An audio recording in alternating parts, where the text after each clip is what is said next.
ബിരുദ സർട്ടിഫിക്കറ്റ് വിവാദത്തിൽ വിശദീകരണവുമായി കാലടി സർവകലാശാല. പരാതി അടിസ്ഥാനരഹിതമാണെന്ന് പരീക്ഷാ വിഭാഗത്തിന്റെ ചുമതലയുള്ള പ്രൊഫസർ ലിസി മാത്യു റിപ്പോർട്ടറിനോട് പറഞ്ഞു. വിദ്യാർത്ഥിയുടേത് അർഹതപ്പെട്ട വിജയമാണ്. 2 സമിതികൾ അന്വേഷിച്ച് മനുഷ്യത്വപരമായ സമീപനം സ്വീകരിക്കുകയാണ് ഉണ്ടായതെന്നും ലിസി മാത്യു വ്യക്തമാക്കി. അന്നത്തെ ഡിഗ്രിക്ക് സെപ്പറേറ്റ് മിനിമം ആവശ്യമില്ല എന്നൊരു നിയമം അവിടെ ഉള്ളത് കൊണ്ട് ഇത് ആ സമയത്ത് ഞങ്ങൾ ആരും ഇവിടെ ഇല്ല. അപ്പൊ സെപ്പറേറ്റ് മിനിമം ആവശ്യമില്ലെന്നാണ് പിന്നെ അടുത്ത റെഗുലേഷൻ വന്ന സമയത്ത് അങ്ങനെ വന്നു. അങ്ങനെയാണെന്നുള്ള ധാരണയിലാവാം അക്കാലത്ത് ആ കുട്ടി ജയിച്ചു സർട്ടിഫിക്കറ്റ് കൊടുത്തു. സർട്ടിഫിക്കറ്റ് അല്ല, മാർക്ക് ഷീറ്റ്. കുട്ടി ജയിച്ചു, സോഷ്യൽ സർട്ടിഫിക്കറ്റ് കൊടുത്തു കാണും. PGക്ക് ചേർന്ന ശേഷം ആ കുട്ടി 1ാം റാങ്കോട് കൂടി ഇവിടെ MFA പാസ്സായി. അതിനുശേഷം ഈ വിഷയം നമ്മൾ 2 അക്കാഡമിക് കൗൺസിൽ വെച്ചു, സിൻഡിക്കേറ്റിൽ വെച്ചു, 2 കമ്മിറ്റി അന്വേഷിച്ചു.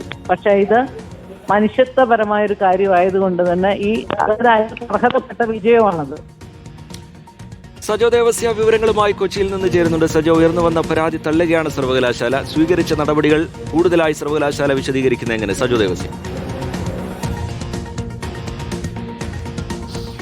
റിജിത്ത്, അതായത് ഒരു വിവാദമായി തന്നെ ഇത് ഉയർന്നു വന്നു. അതിൽ save university campaign committees Kalady സർവകലാശാലയ്ക്കെതിരെ പരാതി ചാൻസലറായ ഗവർണർക്ക് നൽകുകയും ചെയ്തു. അതായത് ഈ ആരോപണത്തിന്റെ ആകെ തുക എന്നത് ഡിഗ്രി പാസ്സാകാത്ത വിദ്യാർത്ഥിക്ക് PGക്ക് പ്രവേശനം നൽകി, പിന്നീട് അതിന്റെ മാർക്കിൽ ഫലം തടഞ്ഞു വെച്ചു. ഒടുവിൽ 2005 ഈ വിദ്യാർത്ഥി ഡിഗ്രിക്ക് പ്രവേശനം നേടുന്നത്. പിന്നീട് പഠനം ഉപേക്ഷിച്ചു എന്നാണ് പരാതിയിലെ ആരോപണം. അതിനുശേഷം 2021 അതായത് BFA മ്യൂറൽ പെയിന്റിങ്ങിന് പ്രവേശനം നേടുന്നു. പിന്നീട് PG പഠനത്തിനു വേണ്ടി ചേരുമ്പോൾ പക്ഷേ ഡിഗ്രി വിജയിച്ച യോഗ്യത ഉണ്ടായിരുന്നില്ല. പിന്നീട് പക്ഷേ ഇളവ് പ്രത്യേക സിൻഡിക്കേറ്റ് യോഗം ചേർന്ന് ഈ വിദ്യാർത്ഥിക്ക് ഇത് അനുവദിച്ചു, പാസ്സായി എന്ന സർട്ടിഫിക്കറ്റ് അനുവദിക്കാൻ തീരുമാനിച്ചു എന്നതാണ് ഈ പരാതിയിലെ ആരോപണം.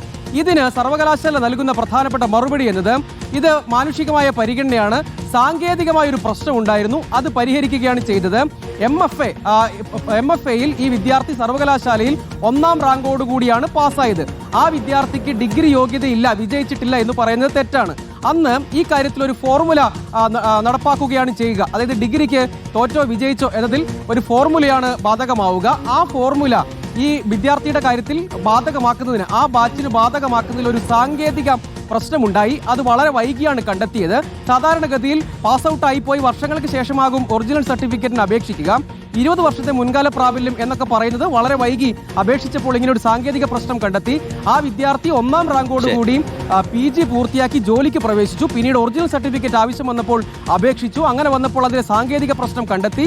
വിവിധ ഔദ്യോഗിക പ്രോസസ്സുകളിലൂടെ അക്കാദമിക് കൗൺസിലും സിൻഡിക്കേറ്റും സമിതിയും ഒക്കെ അന്വേഷിച്ച് അനുവദിക്കാമെന്ന് തീരുമാനിച്ചു. അതിലെന്തെങ്കിലും തെറ്റില്ല, ആരോപണം അടിസ്ഥാനരഹിതമാണ്, ഒരു വിദ്യാർത്ഥിയുടെ ഭാവി ഇതിന്റെ പേരിൽ തകർക്കാൻ കൂട്ടുനിൽക്കരുത് എന്നാണ് സർവകലാശാല ഇപ്പോൾ. സജോ ദേവസ്യ വിശദാംശങ്ങൾ പങ്കുവയ്ക്കുകയായിരുന്നു. വിദ്യാർത്ഥിയുടെ അർഹതപ്പെട്ട വിജയം തന്നെയാണ്. സാങ്കേതികമായി ചില തിരുത്തുകൾ ആവശ്യമായി വന്നിരുന്നു, ആ തിരുത്തുകളാണ് വരുത്തിയത് എന്നാണ് കാലടി സർവകലാശാല ഈ വിവാദവുമായി ബന്ധപ്പെട്ട് വിശദീകരിക്കുന്നത്.